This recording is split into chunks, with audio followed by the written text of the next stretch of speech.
Welcome to the Uncommon CEO podcast, where we unpack the mindset, skills, and wisdom it takes to become an uncommon leader in a common world. With your host, the Uncommon CEO himself, Andrew Smart.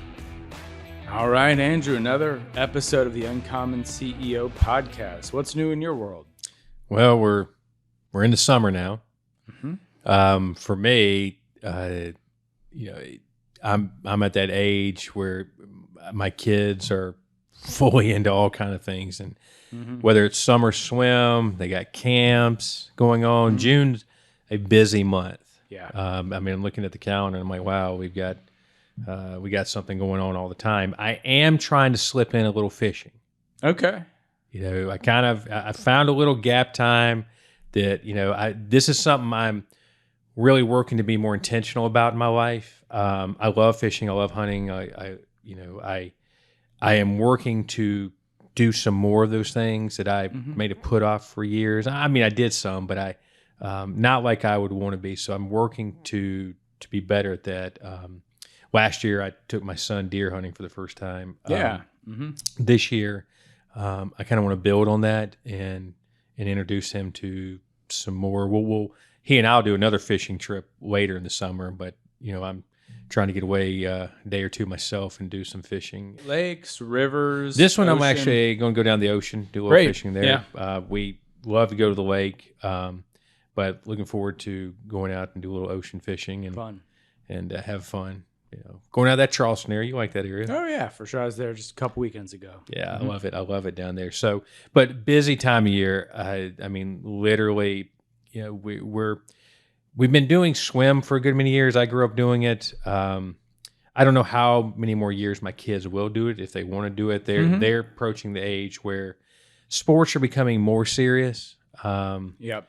And when you're whether it's playing football or volleyball, whatever sport it is, and if you start playing at a high school or at least competitive level, your time commitment, through the training process. Yeah, you determine whether you're doing it just for fun or whether you're doing it because you're passionate about it. And when you start getting towards the high school level, you just had a different deal of competition. Yep. And so I did that. I stopped swimming by the time I was in high school because we're doing summer workouts, and it's just and actually way I grew up, we had to work in the restaurant too. So you were going to do something like that. So the combination of the commitment to whatever sport it was, just kind of took that way. But they're at a time right now that they're still doing these other things. But they have, like I said, they have camps. Drew will go to football camp. Claire's got volleyball camp. And then there's at the church that we all go to, they're in a group called Fuse. It's phenomenal, for basically sixth graders through high school. And they do this amazing retreat. They used to go down to Miami, Florida and do the retreat. This year, when COVID happened, they stopped doing that. But this is going to be their first big one since all that. And the whole youth is going to be on Clemson campus. So Clemson's agreed to allow them to use the dorms and use the facilities and campus. Oh, yeah, how cool. They're going to have a great time. Really excited for them. They're really pumped. And so this is just that time of year. It's summer time of year. We always say, summer just kind of, you get to August and usually the moms are kind of happy to get the kids going back to school. Yeah. They all, because summertime's so busy, so we get to fall, it kind of settles back into routines. But I love the summertime, and I love, the opportunity to be outdoors. And right now we've kind of had mild weather. It's kind of been a little confusing. Because usually by this time of year, we're steady in 80s and creeping over 90s. And so we haven't gotten there yet. Fully we're at 90s, but we're going to get to those really hot days soon. Yeah, I know. So, but that's what I got going on. How about yourself, man? Oh, okay. My middle son graduates third grade. They're in a Montessori school, so they have a first, second, and third grade, then fourth and fifth, and sixth, seventh, eighth. So he's excited to graduate. And my daughter goes into kindergarten, so that'll be neat. We're going to take them to Washington, D.C. in a couple weeks. I know that's one of your favorite places to visit with the kids. And got a tour of the Capitol building scheduled, hoping to get a White House tour, but we haven't heard back on that yet. And then all the museums and fun places to go, and gonna check out Pittsburgh for the they've never been. I've been when I was a kid. My grandparents lived there. So, just it's City always of fun to Steel. look forward. Yeah, that's a wild city. I was telling her we're driving. So driving through some of those streets in the old parts of like Pittsburgh and so on, I'm like, they're literally made of bricks, like just bricks on the road. And Andrew Carnegie Town. indeed, Yeah, yeah. he's- Spent a lot of time there growing up, but none of them have ever been. So, Well- it's always fun to look forward to a little trip and experiencing something new and different. What, are you using the pool a lot? We will. The plan is to break it in this weekend. I've been getting the pool ready a lot lately. Coming off the off season, there's a little bit of cleaning and clarity that needs to happen to the pool that over being closed down for several months. Understand. Got to play a little catch up, but I'm there. I can see the bottom of the deep end. That's important. a big move right there. And the important is to keep it that way. Don't let algae sleep in. Oh yeah. That's kind of what happened I kept it covered in the off season, and just the chlorine levels weren't high enough to keep it clean, but I knocked it out. It's back up and running again and feels good. So we're excited to jump in there this weekend. Awesome. Well, the last time we were together, talked on the topic of teachability. Like I said, that I think teachability is critical for a person to be teachable. If they want to become their best, they have to have a teachable mind. If you're not willing to receive and grow, you don't really have anything to give. So, but what I wanted to do today, and kind of building off teachability, is talk about just a recent book that I did. Okay. Like I said, I started off the year. I always start with set my course with some books, and I like to go through the year and look back by the end of the year and said, hey, I've hit a good number of books this year because I want to grow. And in order to grow, I got to gather information, new ideas, new thoughts, new perspectives. Sometimes when you read a book, there are ideas that I might talk about or have already heard before, but you just get a little different spin sometimes. And so the book that I read most recently was from a guy named Patrick Bet-David. And Patrick has an interesting story. He was an immigrant from Iran, came to America with his family in the 80s.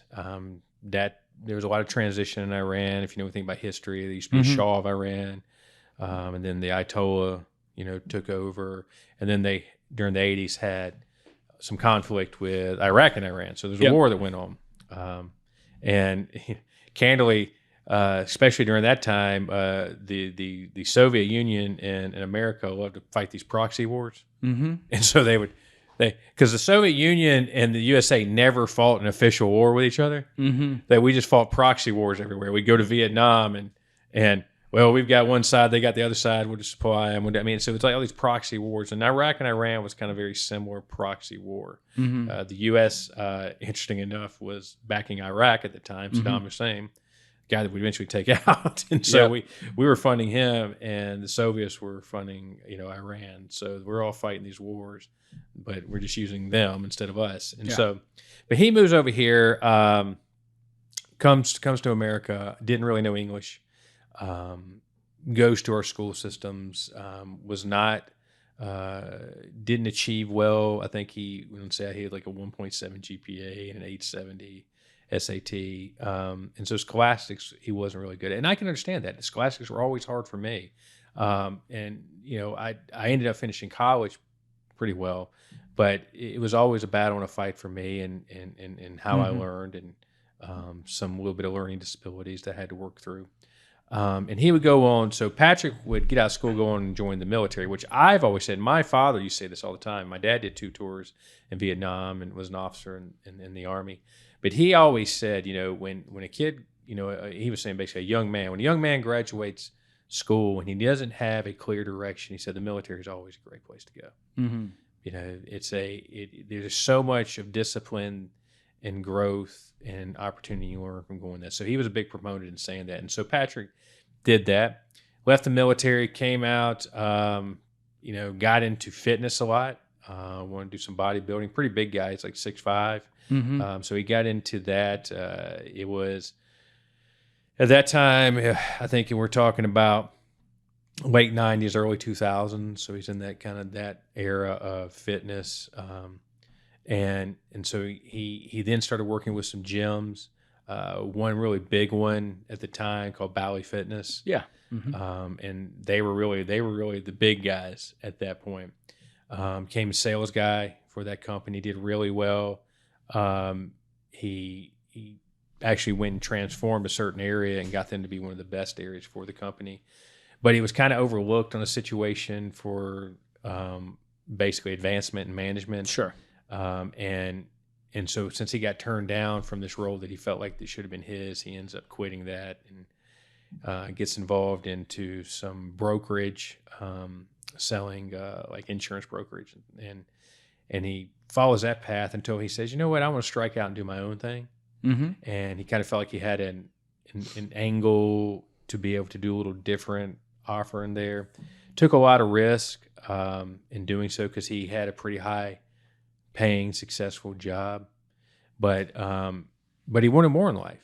And the cool thing about wanting more in life, and we often talk about immigrants who come to this country, but the truth is we all are immigrants.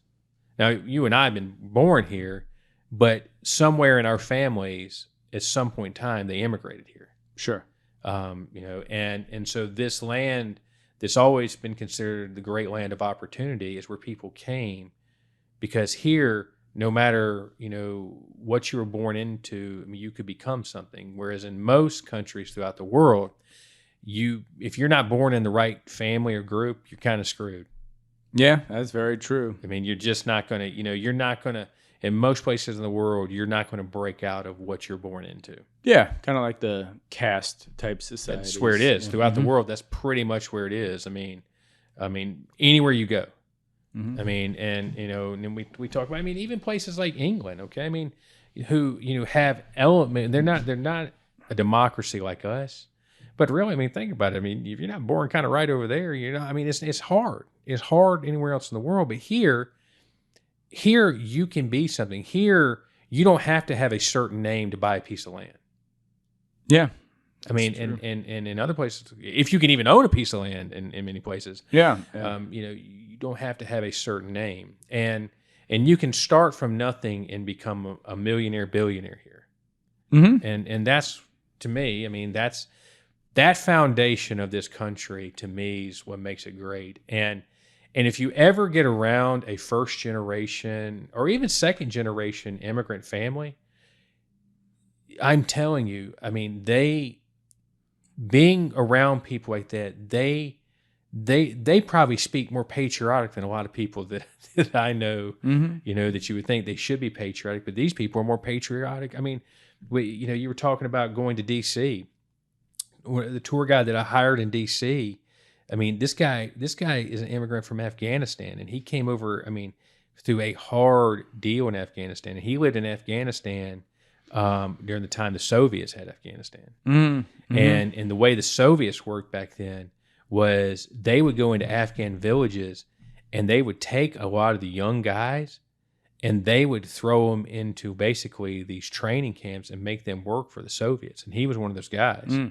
And he ended up running away, one night. And he tells this incredible journey of how he ran away, what happened to him, how he ended up in Pakistan, what happened in Pakistan, how many times he almost died, all the things. And, and he kind of talks about this course of how he went from Pakistan and a couple other countries that would ultimately get him through a process to America. And this guy, he knows more about America than probably anyone I know, and I know a lot about America. This guy, but what I loved about him is, and I remember he got us in to see the Declaration of Independence. We were the first group of people that got to go see the Declaration of Independence, and it was so important to him to get us into that area of the National Archives and see the Declaration, because this guy, it was just, to him, having that independence and then walking right over, we see the Constitution.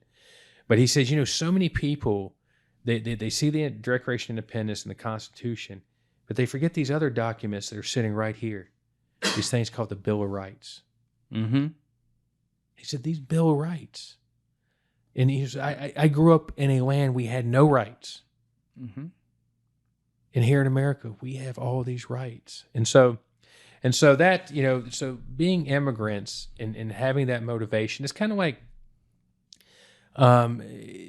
the growing up, with nothing. If you grew up with everything and everything was provided for you, I mean, quite often that's kind of a setup for failure, right? Yeah, absolutely.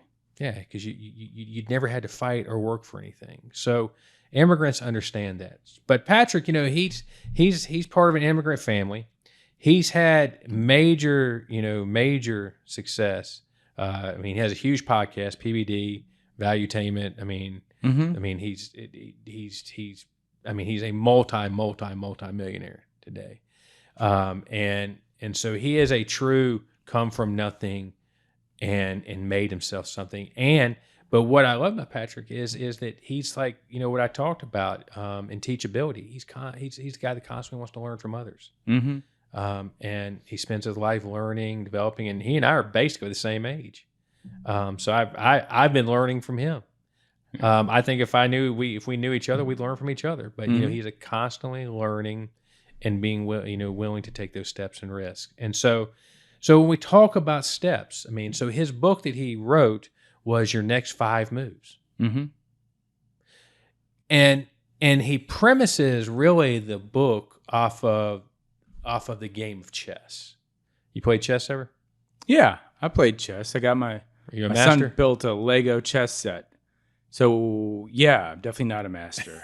Definitely not a master. A But Lego I chess can set, I can okay. beat a 9-year-old though. I'll tell you that Okay. much. All So right. that's All good. right. So, but you definitely know what a chess master is. Oh, absolutely, yeah. Okay. And if I had to tell me what are the qualities that makes a great chess master? Well, I think the main quality is understanding the moves you can make, but more so anticipating your opponent's moves. Chess is almost more of a defensive game than it is offense, and thinking moves ahead rather than thinking what's directly in front of your face is what makes it a great chess player. It's a strategy game, like you just said. Yeah. And it is very much a game that you can't just play the move in front of you. Yep. You have to visualize the board, have an understanding of your opponent, right? Mm-hmm. It's like a military tactic. You got to know your enemy, right? Mm-hmm. This is a Sun Tzu deal. If you know your enemy and you know yourself, you'll win these battles. But if you don't know your enemy, Mm-hmm. And you don't know yourself, then you're going to be in peril. And so it's critical to know what you're up against. But not just knowing what you're up against, you have to formulate a strategy that is basically a 5-move strategy ahead. What would this look like? Okay, if I'm going to take these particular moves, do I know what the counter moves to what's going to play out here? Mm-hmm. And I've often said, a great chess strategist, you've already played out, I'm willing to lose this to gain this. Mm-hmm. You'll sacrifice a rook, for a position. You might sacrifice a bishop for a certain. You understand that sacrifice is part of the process. Mm-hmm. So you're going to lose to gain, but you have strategized your point to get your opponent into what we call a checkmate position. Mm-hmm. And checkmate means I've got him. Yep. Can't go anywhere. I've nailed down. But business is the same way, Matt. And so Patrick is bringing this book not just to personal in all parts of our lives, but he's really focused in on business strategy. Mm-hmm. Because not all of us wake up every day in business, and we're in business. Mm-hmm. But not everybody wakes up going to business truly thinking in strategy mind. Yeah. We live in a country where most businesses in our country are small business. Mm-hmm. They're not big business. They're usually owned by a couple or small group. They're small Mm-hmm. business, and not all businesses are run in a strategic way. No, that's true. No, and I have built multiple businesses, and I've been part of a family business growing up. And I'm not going to tell you that, that every day that my father or my grandfather woke up and worked the restaurants that they were thinking strategy. Quite often, they're probably focused on just getting through the day. Yeah, it's easy to go on autopilot. Well, when you don't have a strategic thought process, pretty much you're just reacting to whatever happens. Mm-hmm. So it's like in that chess match, okay? If you're the strategy person and you're running strategy, then you're forcing the guy just on the other side just to be reactive to your strategy. Mm-hmm. And that's a lot of times how most businesses operate. They become really reactive to whatever's taking place, whatever the environment. They follow a process of daily, okay, we do these things. Back when I was growing up, you made these number sandwiches, you did this kind of stuff. But it was just kind of a repetitive deal. It wasn't about, okay, I never heard my grandfather or really my father, and he did grow the business, but come and said, I've got this strategic plan of I'm going to build from these 2 shops to 10, and here's how I'm going to get there. I never had that conversation with my dad, and it wasn't that my dad wasn't smart. My dad was very smart. And it wasn't that my dad didn't have at some point a belief of growth, because he did, but I never saw him lay out a strategy of how to do that. Yeah. And so, but in business, strategy is critical. Mm-hmm. I mean, we're working strategy all the time in our business. I mean, prior to coming up and meeting with you, I'm sitting with, the Chief Revenue Officer, Marty, and Marty and I are talking strategy. We're talking about, working, with one of our, major partners in business, but really we're talking through a strategic thought of how we maneuver our business to get the best deal that is going to allow us to grow, but not just grow. How do we make this business more profitable? Sure. And so you got to work the strategy in that, and you got to know the people you're dealing with and the personalities, because as you know, in the area you work, I mean, you deal with personalities, right?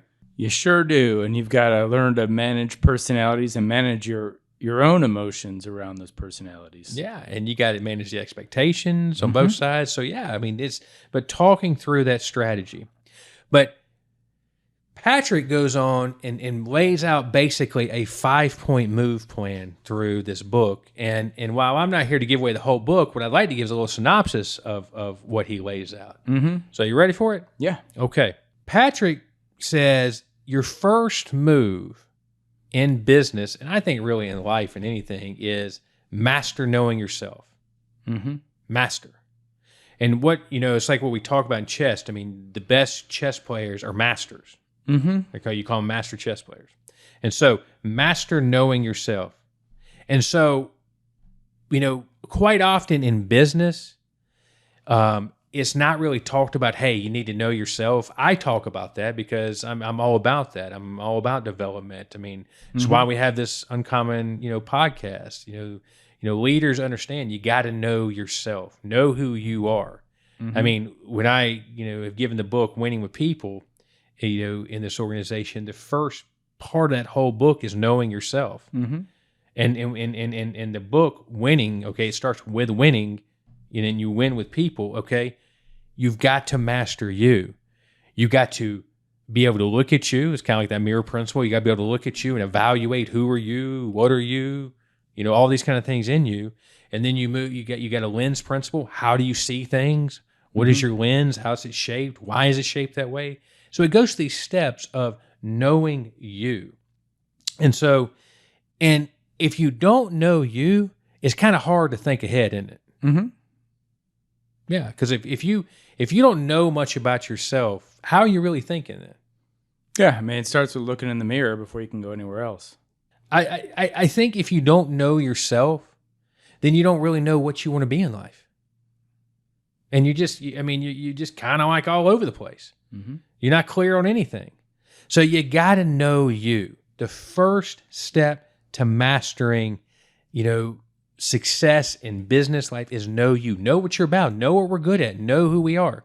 Know you. Number 2, master the ability to reason. Now, what is reason? It's being able to, I think compromise can be at the core of reason, but just taking a step back and taking that long view of what's going on instead of immediately resorting to knee-jerk emotion. The brain is where it all begins and it all works there, okay? And it's a holistic thing, okay? Whether you believe in God or however it's designed, there is some intentionality to how this thing works. I mean, I know we live in a day and age where, now we're creating AI that's trying to move faster than our brain. And that's a whole another topic we'll get into one day. But I think, the complexity of the brain, because what did they say? Einstein only used like 5-10% of his brain. Yeah. I mean, so that tells he's a pretty sharp guy. He's a pretty sharp guy. So the average person uses much less. And so I think there's so much that is created there that we don't use. But what I do know is there's a process, a holistic process that you must use in your brain to be effective, to be highly effective. And so when you're talking about, someone who goes through and makes emotional decisions, okay?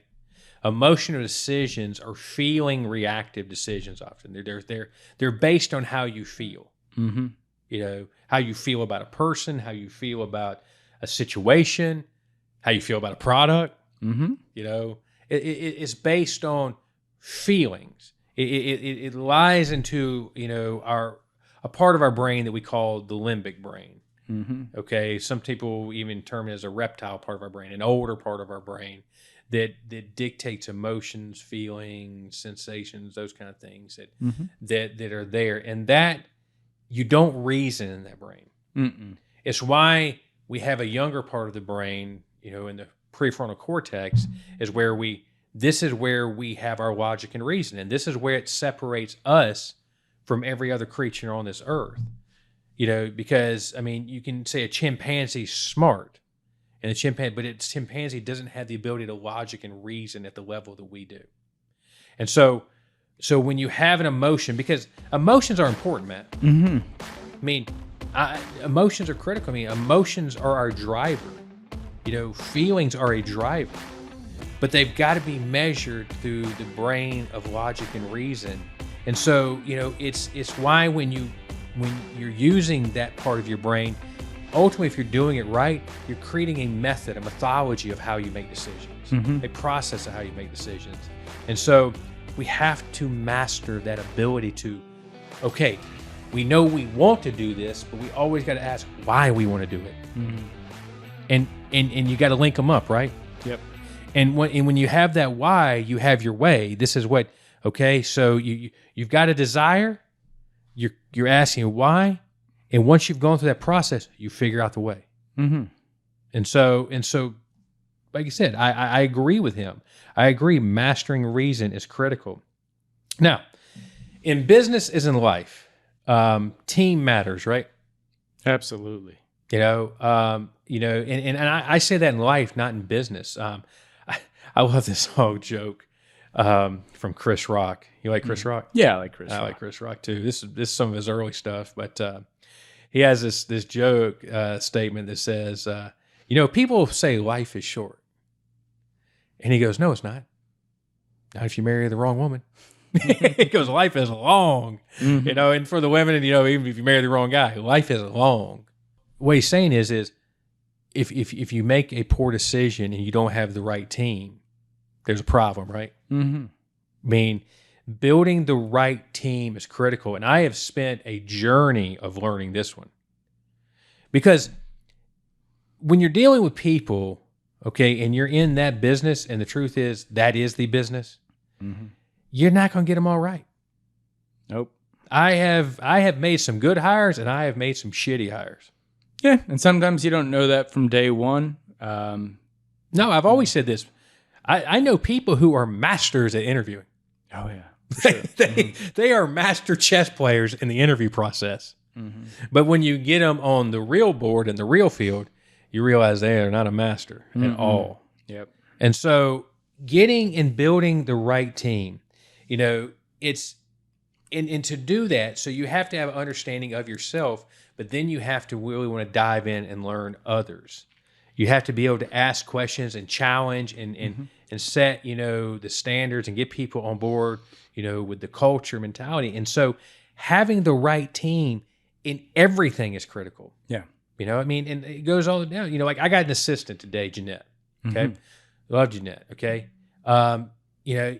Jeanette is a good teammate to me. She knows how to ebb and flow and knows how to hold standards. I know if I give her something, she's going to go right after it. She's not afraid, but that's a great teammate.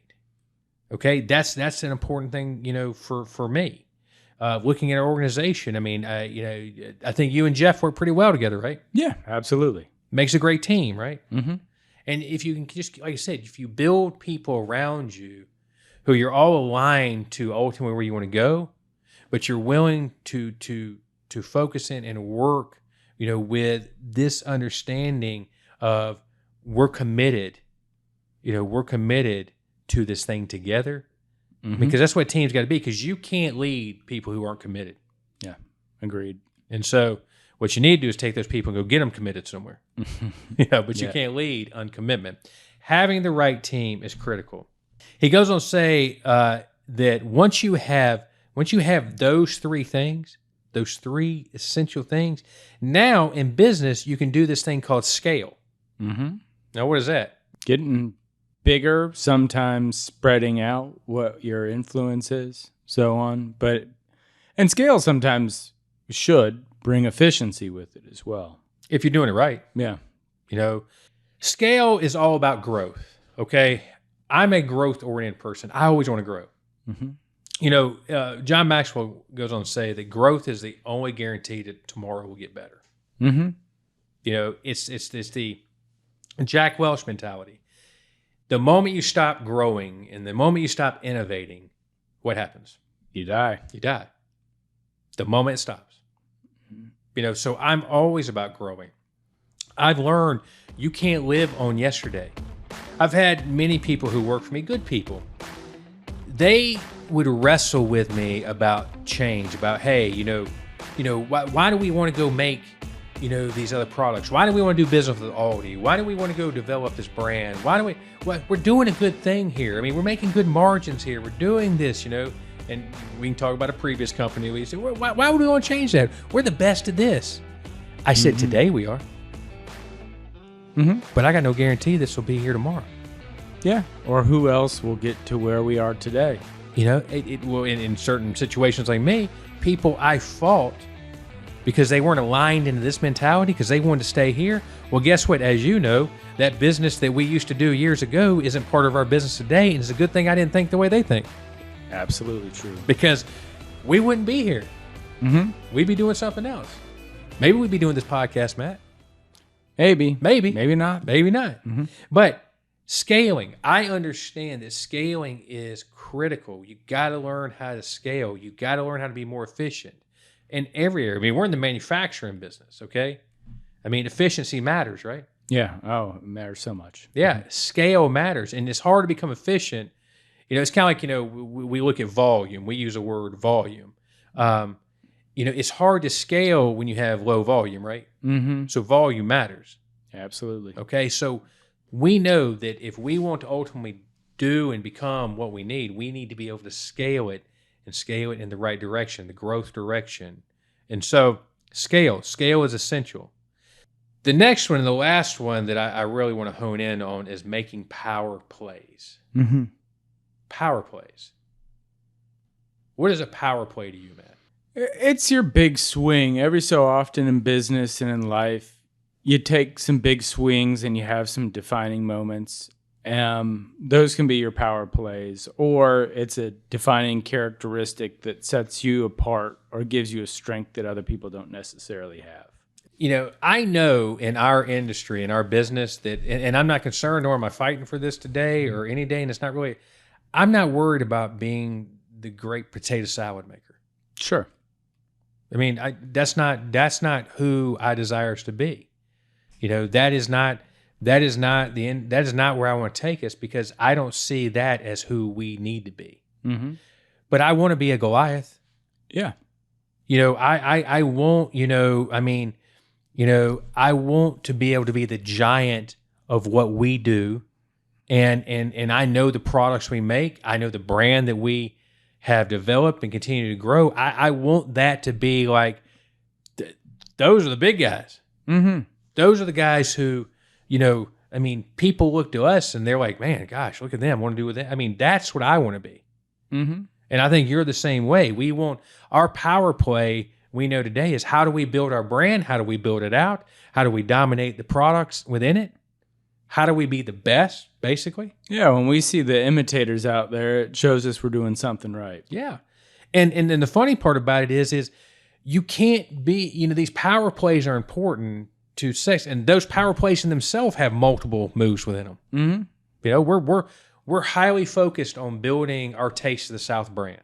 Mm-hmm. Okay. And we all believe in that brand. And I think we've had some recent data that says, hey, we're moving on up, baby. Yeah. Fastest growing brand in the refrigerated dips category. Yeah. So, yeah. But I want to keep that momentum. Absolutely. I want to be able to for you to come back to me here this time, by the fall next year and says, we're doing nothing but building on that. Yep. And that's about leading. That's about making, decisions that says, hey, we're going to be big, bold, and bad. Mm-hmm. And that's what I want. I want people to look at Taste of the South and says, man, they dominated.